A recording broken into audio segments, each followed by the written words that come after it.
Welcome to EarthStar Talk, the show where you can ask questions about spirituality and will be introduced to people who do just that, work a spiritual path and work in the spiritual field. And my special guest today is Darnell Gouzy. She has been a healer for many, many years and also an excellent writer.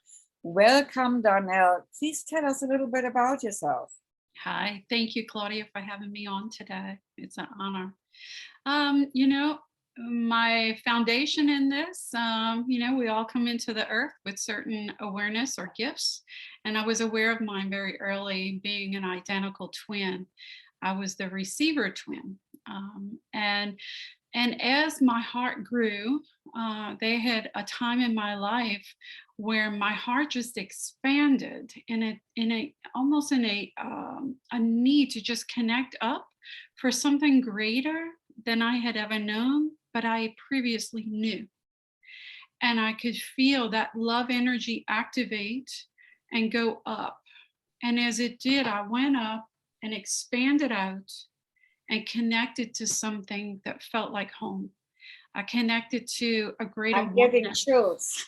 a greater oneness and a greater stillness and a greater, so when people talk, and I can go on this little circle, but when people talk about love and we look at the different aspects of love or the definitions of love, and then they get to the epitome of agape love, divine love, I experience now divine love is a first level of love in that realm. And so it's just our beginning foot in the doorway, and it becomes all infilling, consuming, lifting, floating, fluid movement. And you have peace. That's the number one thing people are missing in life is peace. Sure. Peace, stillness. And when I experienced that, I couldn't get more. I just kept questing for more and more. And so that led to I was in a church in choir actually when it happened, and my heart went up singing praise and worship, and I experienced my first transcending out of body experience on a choir loft of 32 people and didn't know what happened to me. I'll complete wide out, ears went numb, and I was gone. And so I felt this essence of energy as though my twin was in front of me. She was in a different state. And I came back and I opened my eyes, and it was a woman who had come forward for prayer. And I knew that I had to go to her. I didn't know what I was supposed to do with her. I just knew she needed me, and I had something, we had to connect. And and from that moment on, I became guided in intuitive laying of hands healing for years in the church. So you just, what kind of church was it? I'm curious. It was like a non-denominational church. Okay. Yeah. So you went up to her and you put her hands on her? Yes, no. So actually, I fought it so bad, weighing in my mind. Go, go, go. I knew I had to go. I knew my instruction was here. And then was like, no, what are people going to think? What are they going to, who do I think I am? Who do I think that I think I am? And in that humility and fear, and not fear of, I was more conscious awareness of the people around me and what their concepts would be of what I was about to do, because I didn't really know what it was either. And so I didn't go. And when I went behind the altar to disrobe in our quiet robe, I experienced a crushing in my chest I'd never felt before. And it was like this gripping and this giant void. And I told God at that time, if you call me again, I'll go. I have to be more obedient to this. Again. Wow. Yeah, I need to be more obedient to my call, whatever this is, because I didn't know what it was yet. But I knew something was blooming and growing in me, and it wasn't me, it was through me. And then it happened again, and I politely went down and would lay hands. And it was interesting because when it first began, I'm like, what do I do with them? I'm called to them, but I don't know what to do. So I went behind them and I would just hold my hand on my heart like this, or in front of me, and hold space for that person, just pray. And it was like, God, I don't know why you have me here. Just show me what to do. And I heard, put your hands forward. And I'm like, what? Put your hands forward. So then when I opened my hands, it was like breath entered, which now I know is the chakras. Right. And the breath entered, and I went forward into what I called for years the cushion. And when I would go into the cushion and hold space for them, I would get information of where to lay my hands.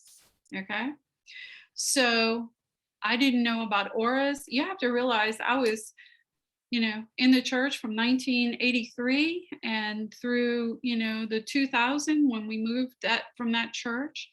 And I never studied metaphysical work. I never read a new age book. I never read or knew anything. I didn't know about chakras or energy or auras or anything, but it was flowing through love and compassion, which is the same, right? Right.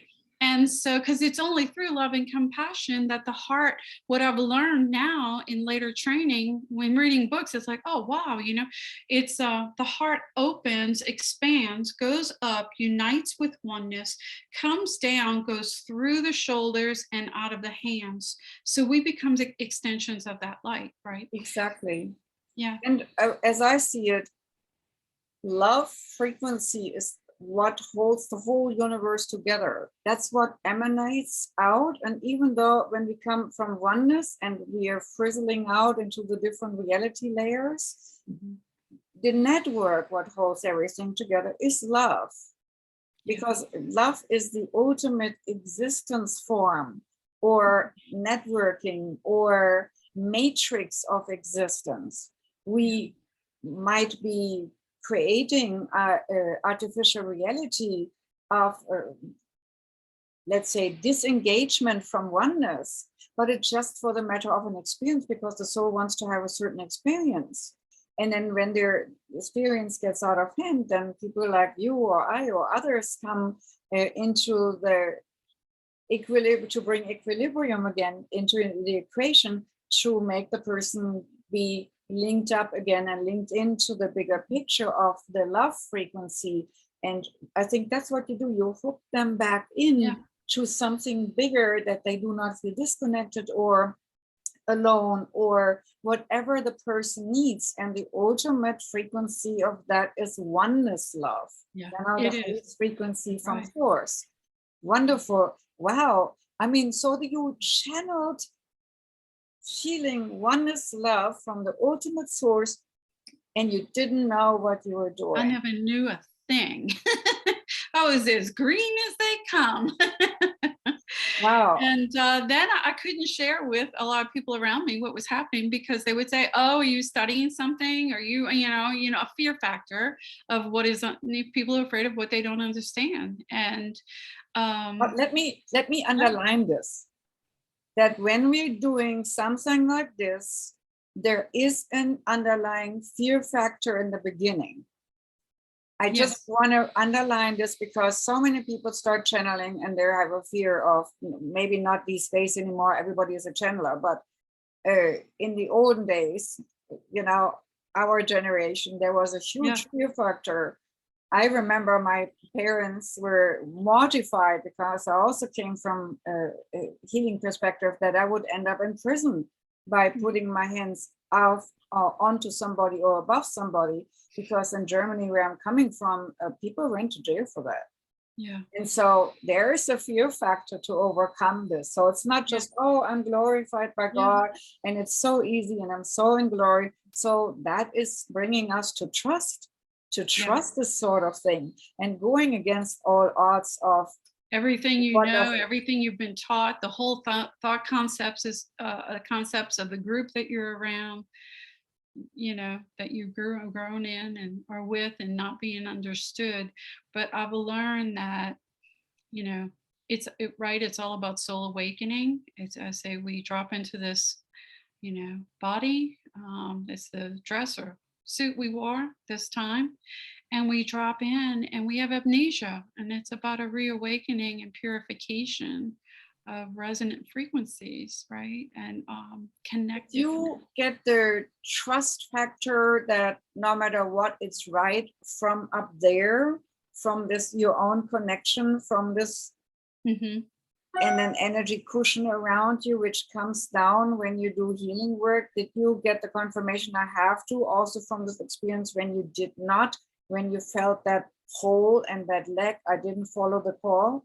Yeah. So if I was understanding your question, so when this first started, I could feel this like river or like a waterfall of energy coming in me and opening, and it was almost like I had to put my hands out towards others and extending that in the flow, and I would just feel it just flowing and flowing and flowing and flowing.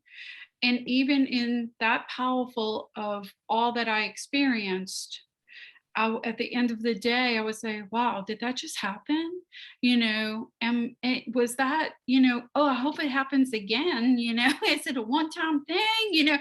And so, it just, if I tried to, the more I would try and make something happen, the more I was trying to make something happen.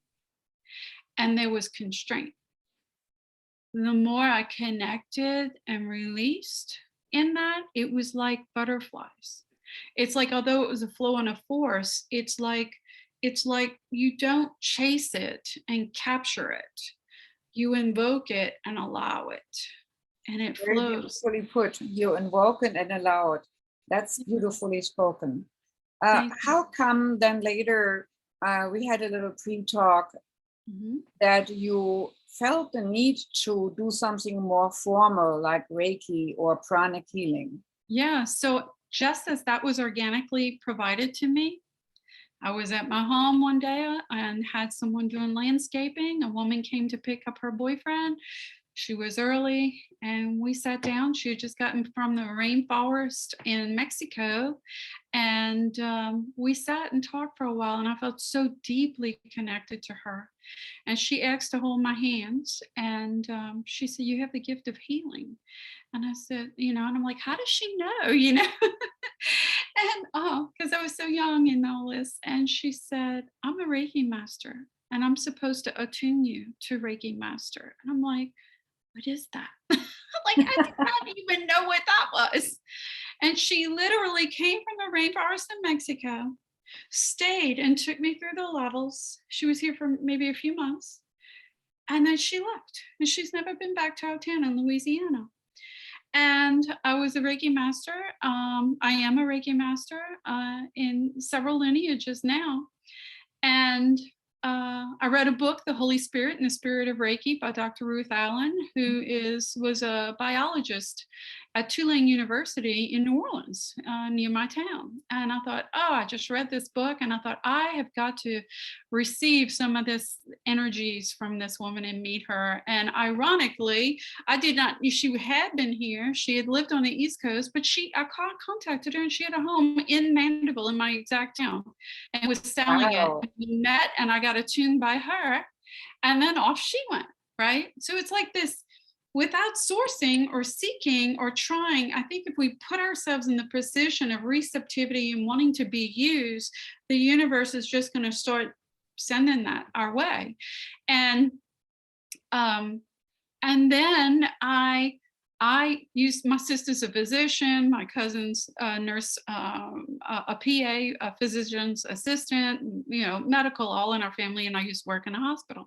And so I love spiritualism and science. And I love the scientific data and collecting now within. So originally, what we know on a spiritual level is love, light, unity, essence, and multidimensional spaces of communication and expansion, right? Yes. And vibration, all towards purification and resonant frequency, right, going back to oneness. And in this, I get a card one day, a postcard randomly comes in my mailbox for pranic healing. Master Stephen Coe, he with pranic healing in New Orleans. He would be there in 2013. And as I held that card, I'm like, I have to go. I knew I had to go. And it was on my birthday. I'm an identical twin. I've never left my twin on my birthday. My husband's birthday's the day before. So the three of us has always had our birthdays together. And so I basically told them, I'm sorry, I have an event I need to go to so y'all can celebrate your birthdays together. My husband and my twin. I gave him my proxy and off I went. And it has really forever changed the way that I interface and see in a now bringing in the left brain too, because spirituality is completely different than what we know, and now it's bringing it into data and collecting data and doing measurements of energy centers to see, is it overactive energy center but it's depleted? That means something's stuck. Is it overactive, underactive? Are there web tears? Is there entities, elementals, attachments? And so through that love light. Wait, very briefly, because I sense them, I see them.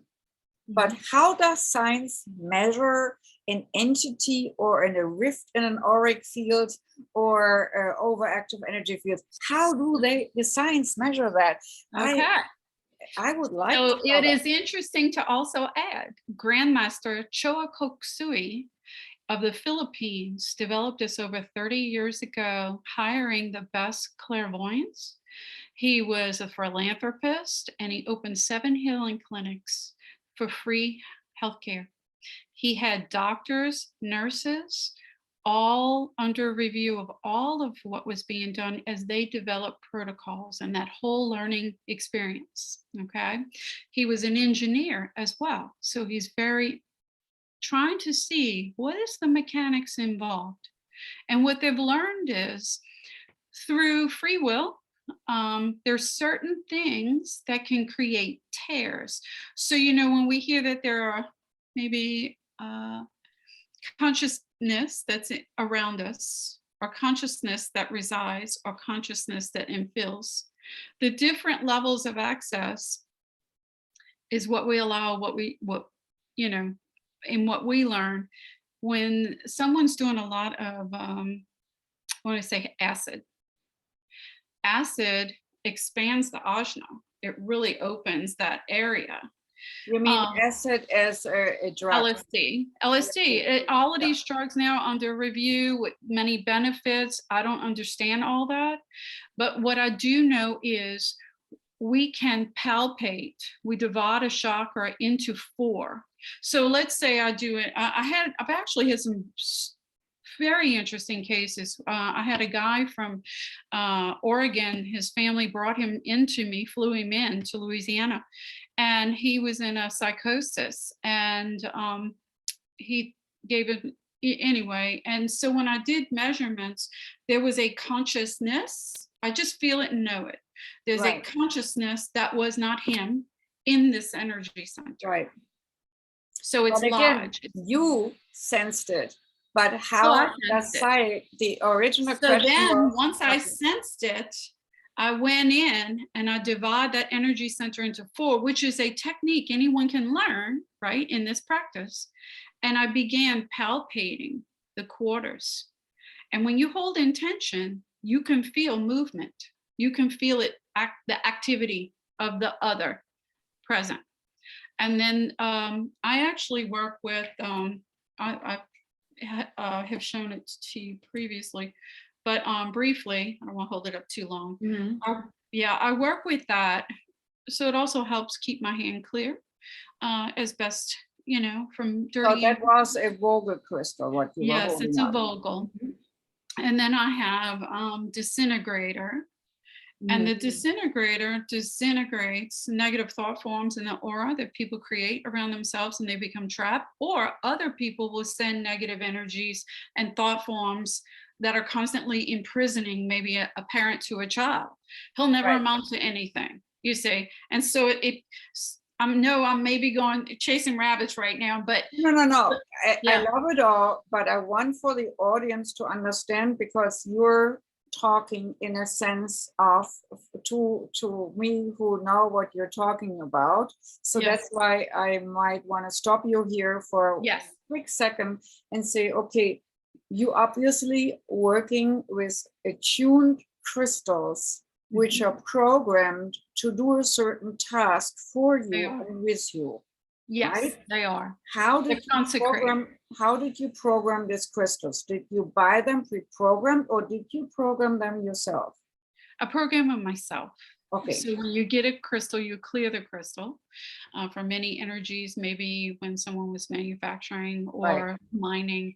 And then I program the crystal to first I invoke the consciousness of Right. oneness, the angelic beings, the healing angels, archangels, and You invoke them in, invoke, and then yeah, while you're holding the crystal. and while you're holding it, and then program the crystal to absorb these energies now. And you can scan the energy of a crystal before that and after, and so you give it How time do you scan? Mentally or with a pendulum my or? fingers. I can feel and tactile Okay. energies. Yes. So I can feel vibration. I can feel like cancer has a very staccato. It's very painful or sticking on my hands. Right. If someone has a mass in their breast, I had a woman, and I do what's called, we always start with scanning. So Right. so it's not disturbing the aura. You don't want to sweep and clean and just do your thing. You have to You just read. go gently You over it read. and see Yeah. what's going on What's first. there? And then What you is it? feel already what's going on in the hands. Yes. Yes. And so I tell other healers, because a lot of people who are wanting to learn this will go, protocol says general sweeping. So I have my client, I'm going to general sweep. But now you've disturbed the crime scene. You don't want to touch anything. You just want to get your signals and see. I'll have knowings. I'll hear. I get textile, and but then I scan to see when it's completed the pulling from that energy that is programming, and then I'll program it to absorb earth prana, air prana, solar prana for optimal healing and health, because we were created from the earth. Right. We were called together. And that's the thing when people say, well, do you believe in reincarnation?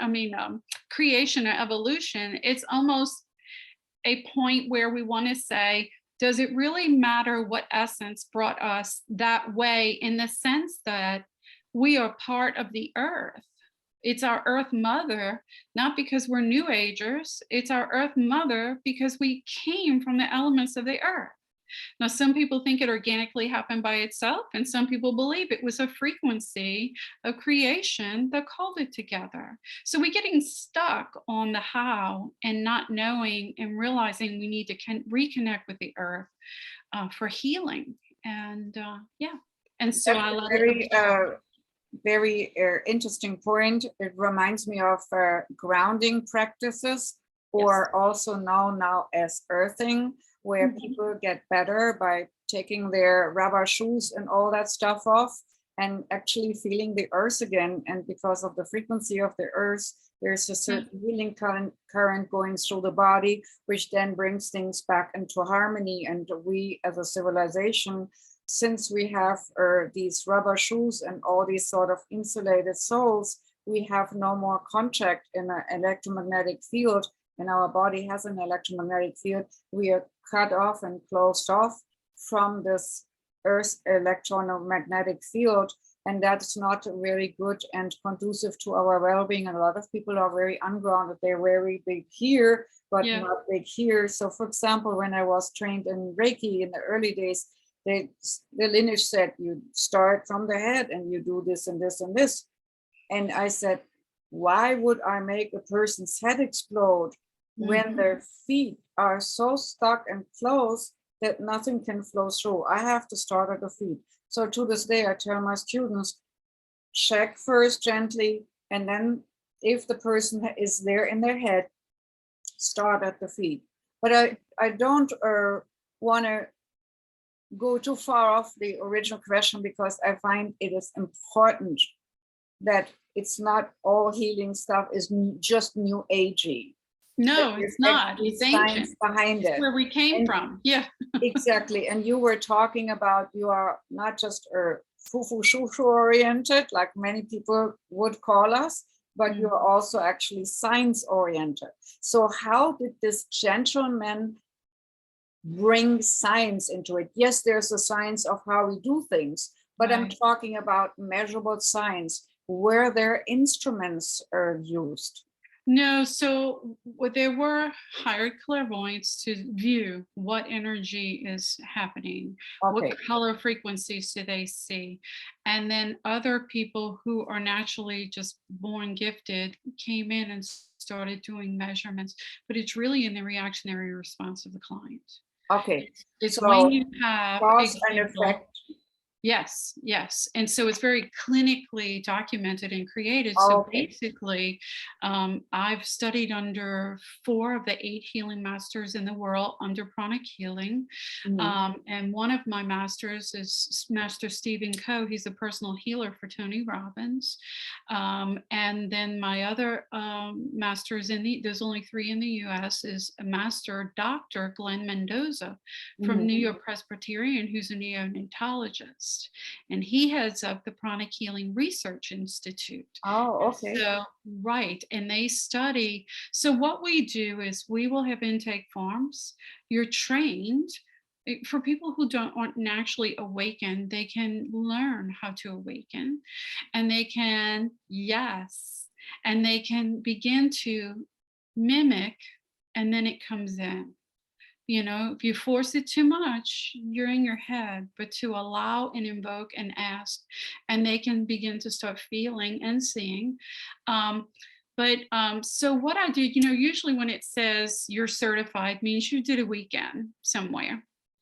And so I did like 15 weekends in many aspects of pranic healing, and went to Greece and studied. It was amazing. I had a little man and bald head and glasses and an orange outfit. And I'm like, I'm here with the monk. I'm like, this is amazing. And we were only 124 Americans, and it was almost 500 people in this event. And so I love the beauty of that. It's all persons of all cultures all over the world. These teachings are taught in 32 languages in countries all over 100 countries around the world. But what we do is you get certified in that weekend experience, but then that means you have something you have to go learn. And through the years, the last 3 years, I did a 3-year vetting process of submission of cases.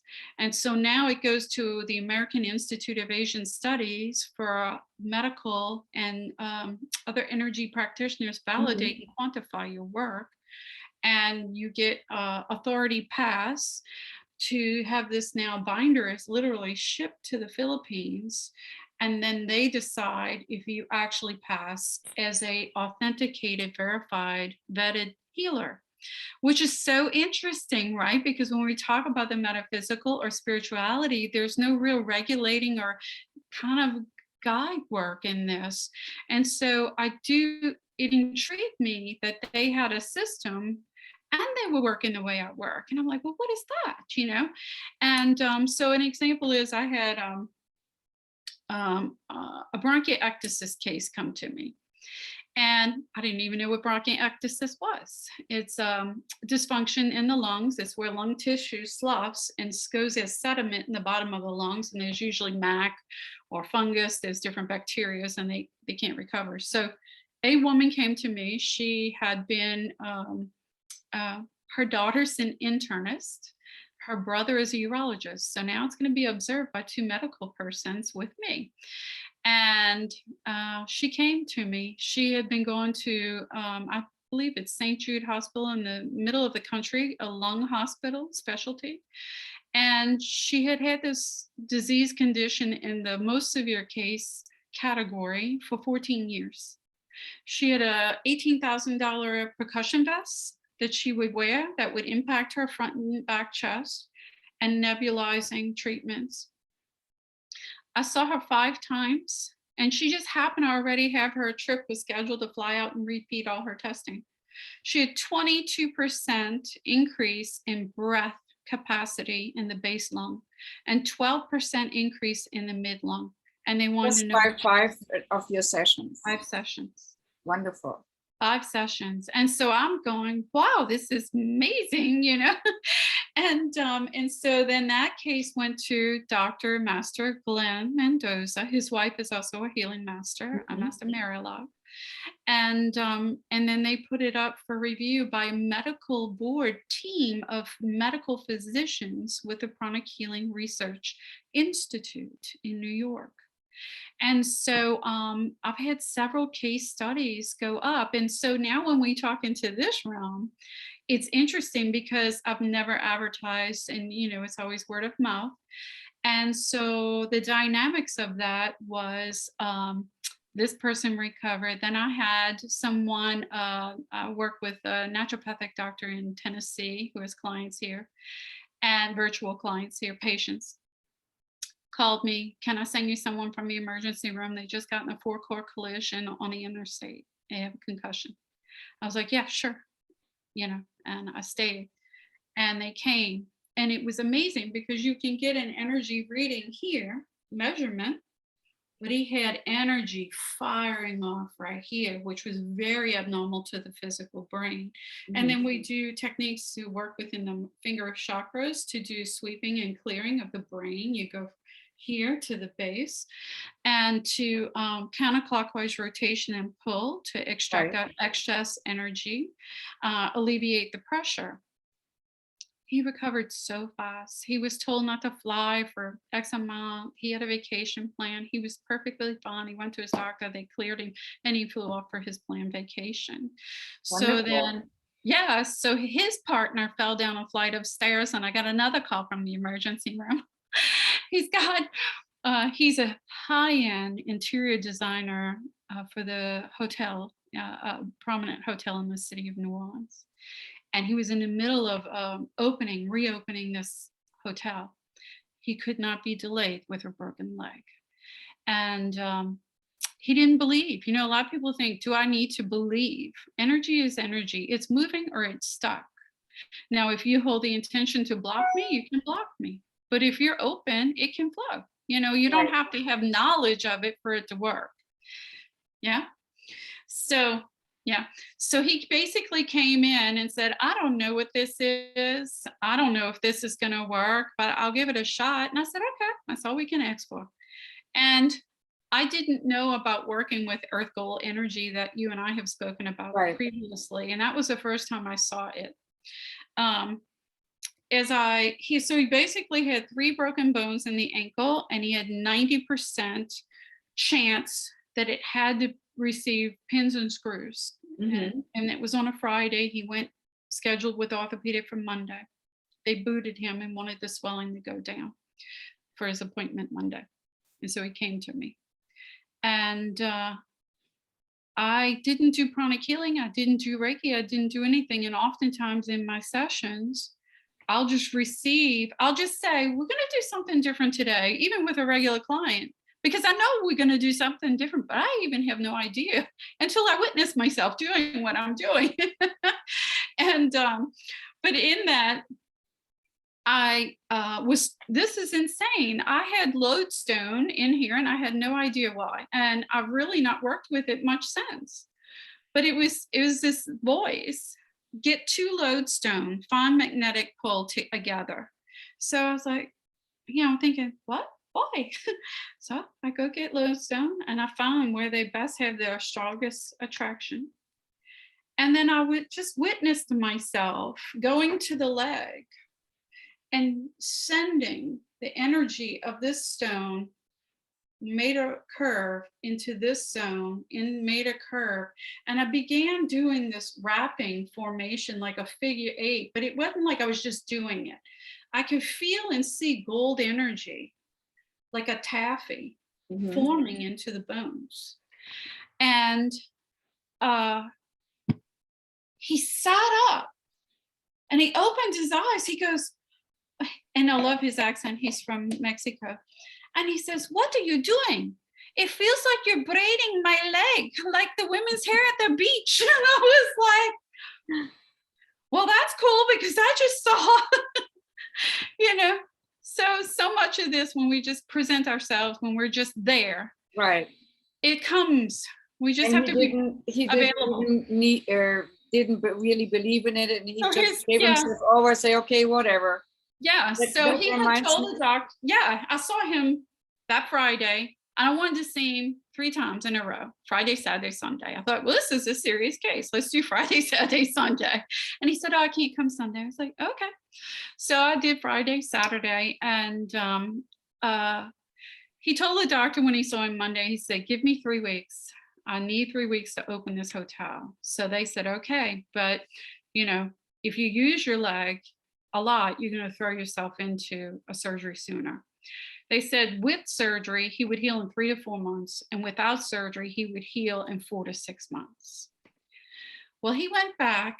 We did 2 sessions a week. And he went back 3 weeks and 3 days later. And the doctor took an x-ray to see where their start point was at that point. And he just looked and he said, I don't understand. He said, "Your bones are fused." And he said, "What?"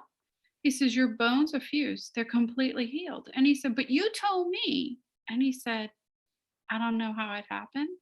And so my guy says, "But I like to go to the gym. I want to work out." And he said, "What do I have to do? What about physical therapy?" He said, "You don't need physical therapy." He wasn't injured enough for the ligaments to get stiff and all. And then he said, "Well, I like to do spin class." He said, "Put an A-strap on and go to spin class. You're clear to do anything. If it makes you feel better, put a boot on 1 day a week." He said, "But you're all right."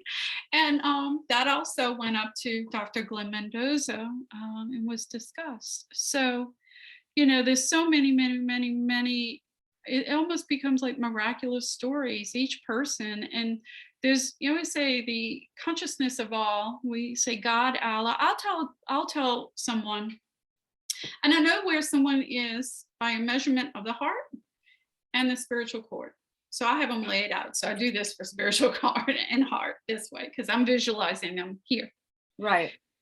And if someone is hungry and hurt and has been sourcing for something for years, I know, because these things are closed and they're sourcing here. And the more we look here on this realm for our refuge and our growth, the more elusive it becomes. But when we release and let go of unforgiveness and offense, that energy center now opens and breathes. And we can connect, and to know that it doesn't matter if someone was abused by their parent who was a minister. When people get offended, churches are messed up because they're full of people. And we are all messed up.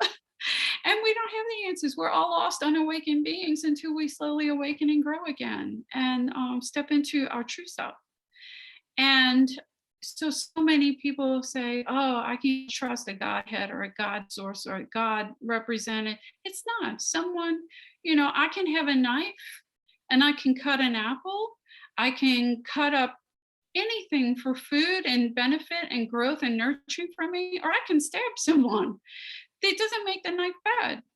And so I know instantly where we are. So when someone comes, the reason they came is probably about 85 to 90% of not why they're here, but it's a side effect and a symptom that was created from a deeper root.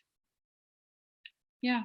And Right. so the process is the immediate resolve, and then the journey of the growth and reframing of the mind. Very well put. What I wanted to add on with the scientific background, but it also fits with the theme of reframing your mind. Yes. When I first started coming to the US, coming from Germany, I worked at a center because I came from healing and not from doing readings or any other things. And so I did collaborate with a lady. She was working on a book about auras in that center. And so she did before and after photos after healing sessions. And I always find it fascinating that the most impactful results came from the people who didn't believe in it at all. I remember the photographs of these stockbrokers who were totally burned out, totally stressed out, had almost no aura. Everything was black, a little bit red left, and big dents and dimples in the auric field. And after the session, they had full of color, no more dimples, full blown up, and it instantly felt different. You know, my guiding ones always say, seeing is believing, confirmation comes to practice. So the seeing is believing part was achieved with these photos or pictures.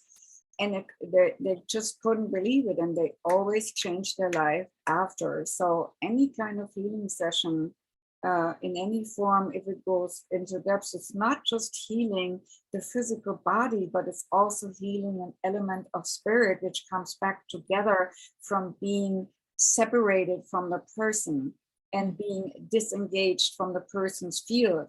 Now they gave up on certain life structures because maybe of greed, of having more money, or maybe of an obligation of a parent saying, you have to be this, money is the measure of your success. You have to be, you know, and that's where they gave themselves over and into, and not really into the fullness of existence of who they really are. By the way, I'm always told we are an aspect of God walking on two legs on this planet. Yes, we're not perfect. We're an outcropping of an experience, but ultimately we are in essence a walking aspect of God on this planet, of source. And everybody is, without any exception, no matter what happens, or like you said, whether they use the knife for something constructive or for something destructive, but the essence in all of us is the same. Exactly. All right. So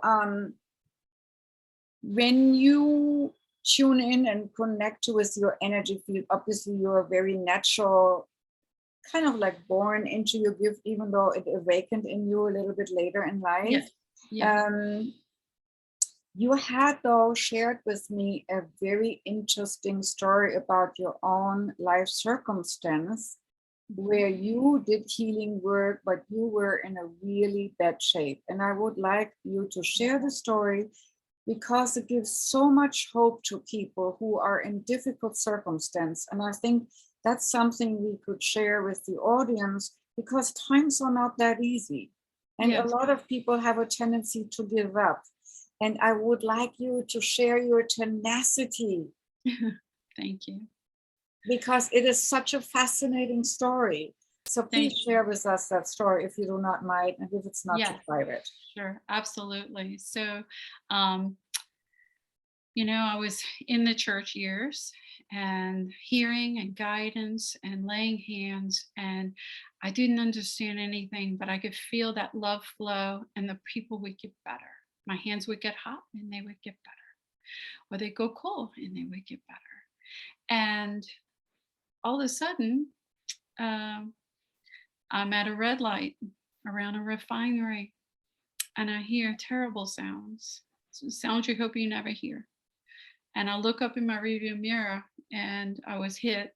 It was a 2-ton work truck loaded, slammed into the woman behind me. So when I saw and heard, I squeezed and angled, and it was the worst position because then I whiplash front and back and tore ligaments from the base of my skull, some of the facets in my neck. I had nerve damage to the swallow mechanism. I had long thoracic nerve damage. I had labrum, a rotator cuff damage. They could not repair my shoulder because I had scapulothoracic dysfunction, which means when I would bring my arm from my body, my whole shoulder girth and my scapula would come off my spine up, and the whole shoulder would subluxate, and I would have numbness and coldness in my hand. So, you know, then we look at things on, we think we live in a modern society. We should get healed quickly with just the right doctors and healing. And so it was like my hands were big lighters that are almost out. So when I would go to light them for someone else, I didn't do this, but in theory, when I would go to lay hands for someone else, they would work. But when I go to lay hands myself, it's like a lighter wouldn't light. And I kept wondering why? And we think, okay, maybe I'll be like this for a few months. Maybe I'll be like this for, and my journey extended 6 years. Wow, Mhm. 6 years. I was like that for 6 years. And so, yeah. So I That's was like that for 6 years. You have a question? so let me get that straight. You were healing others Mhm. while you were physically absolutely damaged yourself. Yes. And you had to live with the frustration Yes. that you could not do anything about your own misery Yes. while you were seeing other people getting better. That Yes. was that Because was I knew the very, very energy was frustrating. flowing through me. Yeah. And so it was very perplexing as to my circumstance. How did I find myself here? I'm not a bad person. I work for others, through the heart. It's like, why is this happening? Why was this allowed to happen? And then I thought, I know that I know God knows where I am. This did not catch him by accident. And that this is being allowed for a reason. And it didn't make it easy. I can't say I was flying on clouds and it was easy. I became sad. My kids were little, and so when I couldn't do the things they wanted, to realize you have to have your scapula float on your ribs because it was difficult. There was a season of the worst, and then a slight improvement, but never better, and then learning to live with, and then a miraculous recovery, which you did not share that with you. How?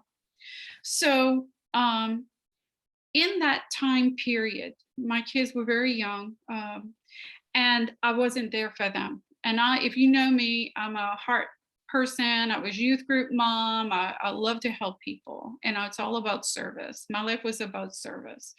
And so suddenly I'm very limited and I can't do what I want to do. And then frustration comes and then anger comes because sadness and fear energetically get lodged here. When it's long term, it gets repressed here. You'll have people with tight masseter muscles or broken teeth, clenching jaw. That's entrapment for long term a lot of times. And anger covers the fear. I mean, the anger covers fear and sadness. And so everything starts going into malfunction. So it's almost like when one muscle's out of line through time, other muscles will try and compensate. And so does the energy system, I want to say. So maybe my energy system was fine, but now through these impacts, I was going out of alignment, but still able to heal. So it was very bewildering to me. Mhm. But I knew that I knew that I knew I was doing what I was born to do. We are all born to connect again. We're all born to reconnect to love. And if we really saw love for what it is, it's a weaving web of light. And so I had to stay true to what I did know. But I always tell people, you can ask my husband, he'll tell you my flaws. I'm not perfect. I'm not this like person flying around with a little halo on my head. We're human and we're living our best experience that we can, always evolving. It's like the kindergartner who thinks, now I arrived, and in 8th grade, now I arrived, in 12th grade, you never arrive. It's always a constant state of change. So anyway, in that, I wound up having 13 doctors and finally getting to a disability doctor. I had who wanted to do a surgery to wire my scapula to my ribs, but I would be very fixed because without surgery or anything, initially I had difficulty feeding myself. I couldn't style my hair. I could barely brush my hair, anything with a lifting motion. I couldn't put a glass in the cupboard. I couldn't fold clothes. How do you live a human life like that? Which really gave me so much greater compassion for people born with one arm or lose a limb, and so I think we become numb in seeing that in society and just knowing it's there and that's that person's journey, you know? And so I actually had to have pillow injections to try and re-adhere ligaments to the base of the skull under controlled settings. During this time period, I became sad. I became angry. Became depressed as when would be my healing. But I still had to stand true and do what I knew I needed to do, that I was born to do. And in that time period, they also fashioned a prosthetic brace to hold my ligament in place, wrap around my ribs, come across my chest, and a shoulder cuff that I'd rivet strap to put my shoulder in position. And that was the solution. And I realized through those years, I've been giving it so much attention trying to fix it on a human level. You know, what doctor do I go to next? Who is referring me where?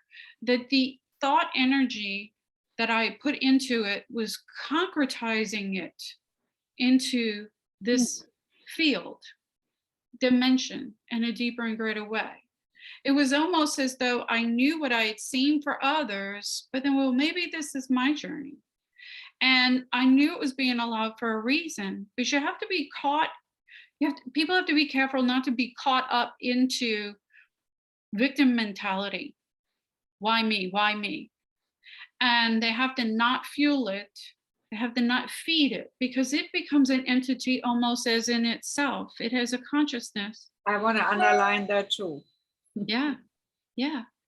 When we fuel, so this is the way that works. And I'll pause for a moment on my personal and tell you how this works. When printers first came out for homes, it had a very low PSI. So there's a very few pixelations per square inch. That's representative of a thought form. When we have initial fleeting thought, these are the few pixelations that are called together into this form. When we keep thinking about it, we keep putting more PSI in there. What do they have now? 3D printers, and so do we.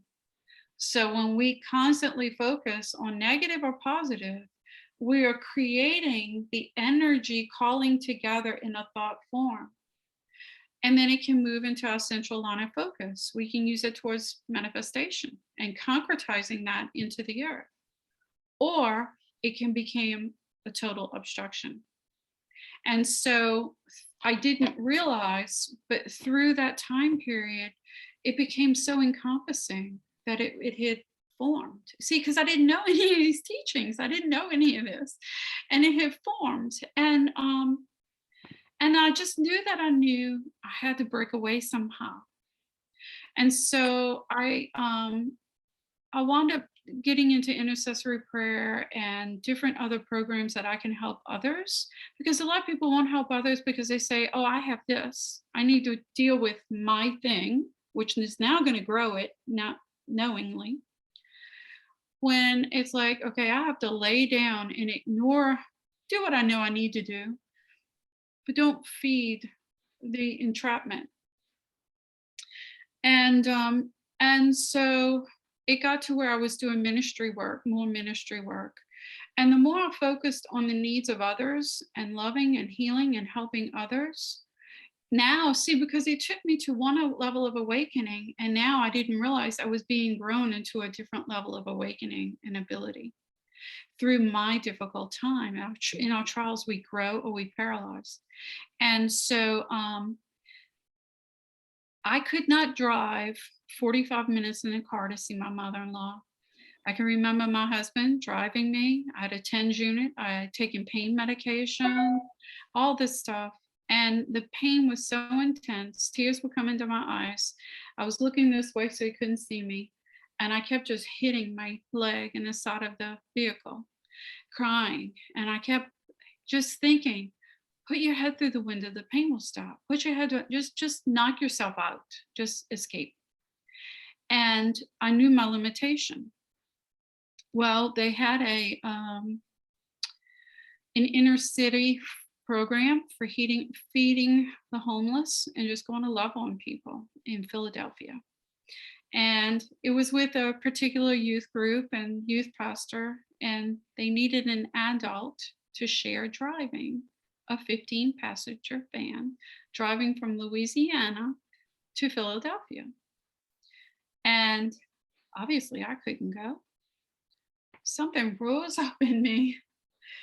And I waited to the last minute and I just said, put me down for the trip. I'm going to go. And he said, what about, and I said, no, I'm going. But I couldn't tell my husband because he knew I couldn't go. And then finally I said, I'm going on the youth trip to Philadelphia. And he said, what? Have you lost your mind?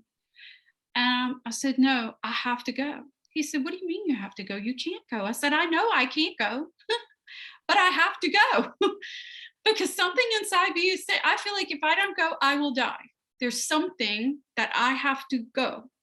I said, so pack a bag. You may have to go quickly fly out and pick me up from a hospital somewhere between Louisiana and Philadelphia. But I thought maybe I'll be in a hospital. All I knew was you got to get in that vehicle and co-share driving. Now, this is really big for me because I come from a small... I have to tell you, sorry when I'm interrupting, but I'm thinking, oh, it's good. Now I would like to be a mouse in your husband's head at that time to watch the turnings of the brain and thought forms there. And I would He's love been to hanging on interview for your years, like husband the little... as a partner of a healer that way, because like, wow. Yeah. Okay, please continue. Yeah, he hangs on like the kitty cat. So I packed a bag, and now the if you know me, I'm from a small town, and in our town you didn't have to access an interstate to get around. And so if I went anywhere, I would find my mother, my sister, and say, hey, I'll take you to lunch. You want to go with me? We're going to go to the city, which meant I had to get on the interstate. And I was like, So to say that I was going to drive co-drive a 15-passenger vehicle, pulling a U-Haul to Philadelphia. I'd never driven a 15-passenger van. I never pulled a U-Haul. I've never driven in the mountains. And I couldn't ride more than 45 minutes. I couldn't even ride 45 minutes. I couldn't ride like 20 or 30 minutes in a car. And he said, you cannot do this. I'm not letting you. And I said, he was going to try to some kind of a way physically stop me. And I said, you have to let me go. You have to let me do this. I don't understand. I just know that I know I need to do this. And so we drove out, not in a good plan. The youth pastor drove first in the daytime on the flatlands. So then as it got night, it was my turn to drive on the mountains, all the worst case in the human mind. And we got there, and it was some of the oldest campsites set up in Philadelphia, where to open a window, you took the hook and eye out and removed the frame. The door did not close, and the floor was yay above the ground, and you could see mud. The bathroom was up a hill, like it was not a posh hotel. And I had all these physical ailments. And I was pressed and allowed to be in a space of growth I never thought I could ever experience or do in a human concept. And I stayed, and I just fell in love with people, and now in a whole different and greater way. And I saw true suffering in a deeper and greater way, and people just needing to be scooped up and held. And I had a great day, and another great day. A mom flew out and met me, her daughter and I, and the two moms in one cabin. By day 2, she was crying, and she flew back out because of the conditions we had to live in. So I stayed with the 2 daughters in that cabin. And I wasn't hurting. I wasn't putting my brakes on. I got rid of it. And I've been able to do healing sessions and everything. I shifted and changed when I completely released and let it go and stepped out on an invisible plank or a bridge of light. I never knew where it would go, but I knew that you did not consciously give yourself over to God's source and say, take it away. No, I never said take it away. That. I just thought I had it. I had been so done with take it away because I've been asking for it to be taken away. And so it was in just flowing in that love essence, I believe that healed me as I allow that to channel through me for others in a deeper and greater way than I had before. And so in a book that I have, it's actually right here. It's called The Gifts of Grace and Gratitude, which was, I'm a co-author of several women in 3 countries. And my chapter is about beyond hope. And it's my healing journey, what I experienced. I was beyond hope for myself, but I couldn't let it paralyze me. Where stories we hear people trapped in their home just 20 years ago, they gave up. And in that, I wrote, initially I had a team of people helping me. But in 6 years, as time moves on, people have lives and they need to get back to it. And you need to release them and let them go. And in that point, it grew me to a place I never knew existed. It grew me to a place I never knew I could be, that I could flow in. And if I was given the choice to not experience that, if there was some way we can rewind time, I would position myself right back in that spot, because Wow. I would. Those years catapulted me into the greatest growth of my life. And I wouldn't be who I am today or able to do what I do today had I not gone through that experience. And I would like to underline that statement too, because oftentimes we only understand why we suffered a certain thing, or even relationships, or Yes. physical suffering, diseasements, to overcome this hurdle, to be and become something bigger and greater version of ourselves without even knowing that that's on the plan. Mm-hmm. So Dr. Eric Pearl, who does the reconnective healing, he always speaks to heal others to heal yourself. And that's exactly what you're saying here too. Heal others to heal yourself. Yeah. Work for others, and it will be done through you, with you, to you. And that's phenomenal. But if I should imagine 6 years of suffering, Mm-hmm. well, actually I did in a different version. I went through everything my clients ever went through, so that I would know authentically how it feels, even though it was not a dictation of my karma, but I kind of volunteered, and I had house floodings and this doing and that doing, and all sorts of wild scenarios happening in my life. Until I said to the universe, you know what, it's enough now. Give me a tiny dose so that I know how it feels like, but I don't want to go through everything. Mm-hmm. And, we come out the other end more knowledgeable about the human condition we are in. But, at one time, enough is enough. And I think, your 6 years, oh my gosh, you It was really good. tenaciously hung in there and really focused and honed in on the betterment of others. Which brings me to one thing. Do you have a particular message for the viewers? Because the times are not easy on anybody. So what would you say is something to go by for the viewers? So what I have recently experienced in August, the day of Hurricane Ari, before it tore through Tennessee and had huge devastations, I was in let's say, an inner state of mind and prayer connection. And then I began to see consciousness of the earth. And, may be a lot for people to hear and say, what does she mean? But there was just these images of consciousness coming forward. And it was, I was receiving information that the geopathic stress, the term that there is a shifting, being a protection that's shifting, and a shaking, and that there would be a lot more earthquakes, hurricanes, fires, nature, a lot of nature coming up. And Mother Nature, the earth, needs us, our love. It needs our compassion.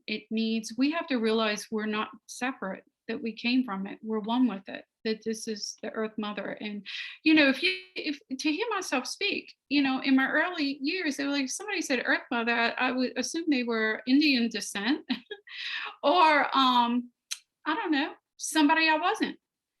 And the realization that the earth is my mother, the father is the energies that came.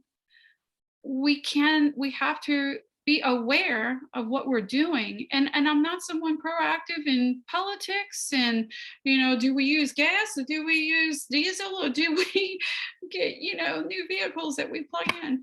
I've never been one that even entertained those things, but to say the basic point of love ourselves, love others, and love the earth. And connect now into all of that essence, which becomes one. It starts as a multi-dynamic and then comes into one. And I think that is the awakening of humanity is the only thing that's going to shift this. And that evening, when I actually was in New York with Master Glenn, and I shared it with 6 people. I was crying, I was almost wailing. And it was so intense of what I saw. And I shared with them only to see at 1:30 in the morning when I checked my phone that this had occurred. Yeah. I came home from that event and within 3 days I had to evacuate for Hurricane Ida. And then we saw again Hurricane Ida spun off and went up to the East Coast. All of the things with Hawaii, a lot, I think we're raising a lot of narcissistic children who become adults who are narcissists because we're so about what do you want to do? What do you want to be? Where do you want to go? You see family units now who can't even function. We can't function as a world unit or a community unit because we're not functioning as a core family unit anymore.